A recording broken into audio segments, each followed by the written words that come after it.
I never thought I'd tell this story, let alone in my own words, but some memories, no matter how carefully you fold them away, press against your heart until you finally breathe them out. My name is Layla. I'm 22 now, but this happened when I was 20, during a summer I'll never forget. I had gone to visit my aunt and uncle in Surrey. They'd invited me for a few weeks fresh air, change of pace, all that. I was in my second year of university in Manchester, and life felt stale, the kind of restless boredom that no book or night out could fix. My cousin Leo lived there too. He was 29, older, calm, charming in that silent, magnetic way. We used to be thick as thieves when we were kids, but life happened and years had passed. I still remember the first evening clearly. He was sitting in the garden with a cup of tea, reading something. I hadn't seen him in years, and he looked different, broader shoulders, facial stubble, and a quiet confidence. He stood up and smiled. "Didn't expect you to grow up like this," he teased. I laughed it off, but something fluttered inside. It wasn't his words. It was how he said them, like he saw something in me that I wasn't used to being seen for. The next few days were a blur of long breakfasts, shared glances, and subtle moments that clung like perfume. One afternoon, it began raining suddenly.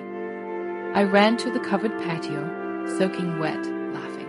He handed me a towel and we stood there together, listening to the downpour. "You still love the rain?" he asked softly. I nodded. He leaned on the railing beside me. "You always had a thing for chaos." That line stayed with me. Not because of what he said, but the way his voice dipped deep, slow, deliberate. That night I couldn't sleep. I tossed and turned, replaying every moment. I wasn't sure what was happening, only that it felt charged. I caught myself looking at him more, noticing the way he moved, the way his voice warmed when he spoke just to me. There was a dinner where our hands touched under the table. Nothing dramatic. Just a brush. But I felt it through every nerve. A few days later, everyone went out for the evening except Leo. I stayed behind, feigning a headache. When I came downstairs, he was in the kitchen cooking, making too much again. He said with a grin, "Guess you'll have to help me eat it." We shared a quiet meal, and afterwards I helped clean up. The house was still.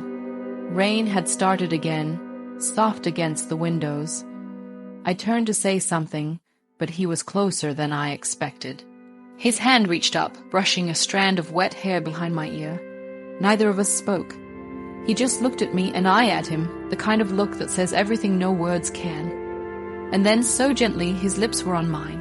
The kiss was slow, hesitant, like we both wanted to test if it was real. When we pulled back, he searched my eyes. We shouldn't. He said. I nodded, heart racing, I know. But neither of us moved. He kissed me again, deeper this time, hungrier.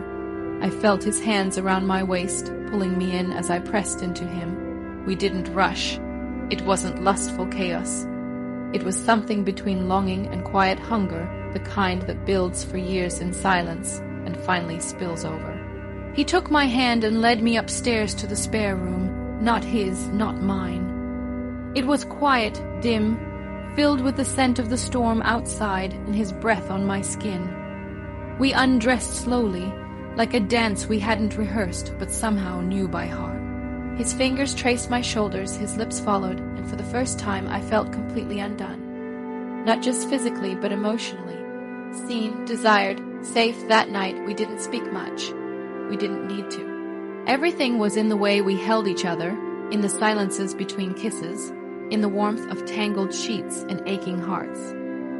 When I finally drifted off to sleep on his chest, I felt like I'd stepped into a story I never thought would include me. The next morning was strange. We avoided eye contact at breakfast. My aunt kept asking me about school, about boys. I answered with tight smiles and shaky hands. Leo kept his eyes on his toast, but I felt his glance every time I shifted. Something had changed, something real. We didn't speak about it again for a while. But late one evening, when everyone was asleep, I found him outside, smoking, staring at the stars. "You regret it?" I asked softly. He exhaled. "No, but I'm afraid." "Of what?" "Of how easy it was to fall for you." That moment broke me because I had fallen too deep, quietly, without warning. But we knew we couldn't stay in that fantasy. The world doesn't give space to stories like ours. We're cousins. We live in different cities. Life was waiting with rules we couldn't rewrite. The next week I left. He hugged me at the train station a bit too long, a bit too tight. "Take care of your chaos," he whispered. I smiled with wet eyes. "Take care of your quiet." I never told anyone, not because I was ashamed, but because some things aren't meant to be explained, only felt, remembered, and buried in the softest corners of the heart. But I still think of him when it rains, and I know he thinks of me too.